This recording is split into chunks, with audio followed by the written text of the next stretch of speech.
kolong langit ini yang tersembunyi yang Tuhan tak tahu. Kau boleh berbohong sama manusia, kau boleh berbohong sama semua hamba Tuhan, tapi Tuhan melihat dari atas. Sampai sekecil-kecilnya dia tahu. Bukan saya ini. Firman Tuhan tadi yang kalian baca Epistel itu Amsal 15.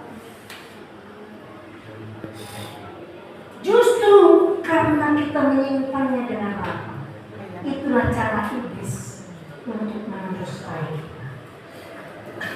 Untuk apa dia mendustai kita? Supaya kita dibunuh dan dibinasakan. Paling dasar mulai dibinasakan. Udah dibunuh, dibinasakan itu hancur-hancuran. Tapi itulah rancangan iblis buat manusia dari zaman kejadian, dari zaman Adam sampai sekarang. Itu memang pekerjaan. Sekarang kalau kita sudah mengatakan bahwa itu pekerjaan iblis, sudah kita ceritakan gamblang bahwa itulah rancangannya dengan cara yang halus, Pak.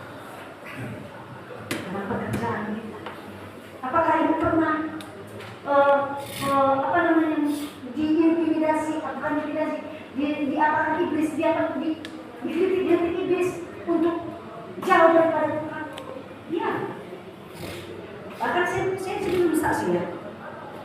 Gini, kemarin saya sudah melayani 19 tahun kan.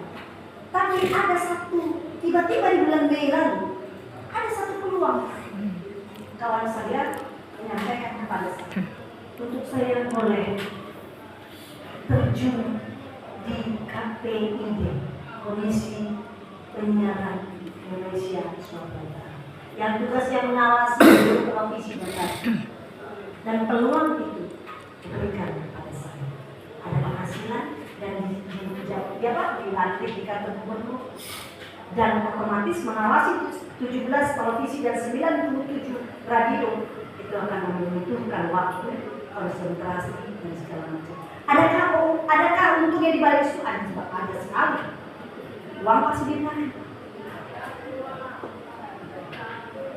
Bu, ibu cocok ibu.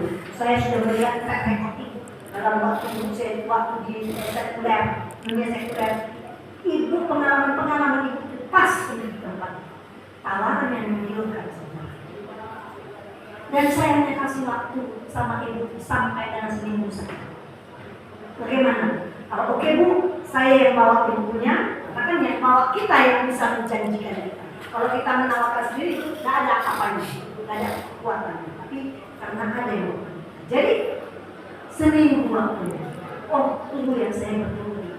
Apa kata iblis ketika saya bertunggu? Tuhan, kok ada tiba-tiba 16 tahun ada peluang seperti ini, nggak memerlukan waktu, tapi wah ini kan bisa ya Tuhan untuk juga mensupport pelayanan yang membutuhkan dana juga. Ya kan? Membutuhkan dana kan tidak berdosa, bukan bekerja sama orang, tapi justru membantu pemerintah untuk mengawasi penyiaran-penyiaran yang tidak layak.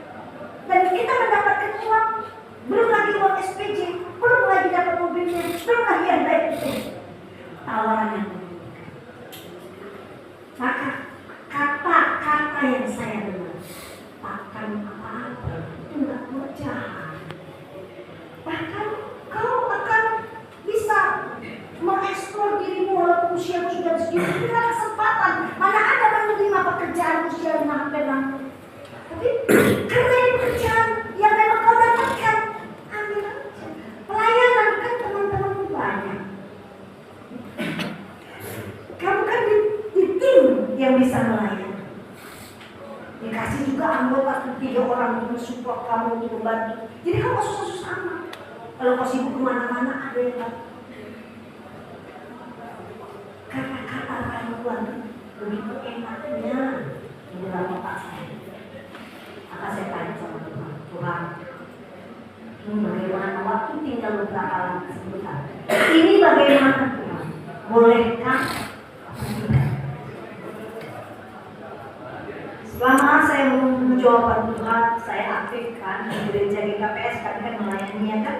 Ada satu orang bapak yang dulu dia sangat kaya-raya, ya kan? Kalau soal bisnisnya ekspor, tiba-tiba dia kena penyakit kanker stadium 4, minta kalau bahasa Simalunnya apa namanya perjamuan karena pasing, perjamuan kudus. Jadi kami datang ke rumahnya bersama 3 tim pendeta dan banyak sintua-sintua. Saya karena ketua inang, ikut karena istrinya juga anak kantor, jadi ikut dalam kumpulan. Setelah semuanya selesai berjalan, perjamuan kudus di rumahnya, dan karena bapak itu gak bisa lama kali duduk, dia masuk ke kamarnya. Tibalah kami mau pulang dan dia jamu makan di rumahnya ya. Tibalah kami mau pulang. Ketika kami mau pulang, semuanya bapak Tuhan sentua dengan pendeta-pendeta datang masuk ke kamarnya untuk salam, ya kan mau pulang. Karena dia duduk di meja tempat tidurnya, duduk dan semua datang ya kan. Nah saya kan di luarnya, maksudnya yang karena kalau di gereja kesukuan itu yang pendeta saja atau yang situ-situ aja yang maksudnya ya, saya kan di situ ya udah salah gitu kan. Tapi ketika para pendeta dan situ-situ menyalangi dia banyak datang-datang, tiba-tiba dia bilangnya, mana itu? Inaroma mana? Inaroma mana? Wah kali suaranya, saya di dalam, di luar, gak masuk ke kamar. Inaroma itu mana? Si orang mana ini? Panggil. Maka masuklah saya, karena dia warga purba, kan saya biasa. Dia, udah sini, jadi dia pakai adik sama saya. Sini kamu, sini. Sudah saya di sebelah. Maka satu-satu sudah menyalami sampai selesai keluar. Maka setelah semua keluar, mereka menuju mobil, saya masih di situ.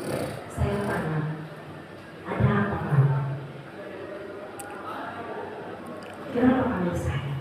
Apa yang dikatakan? Begini.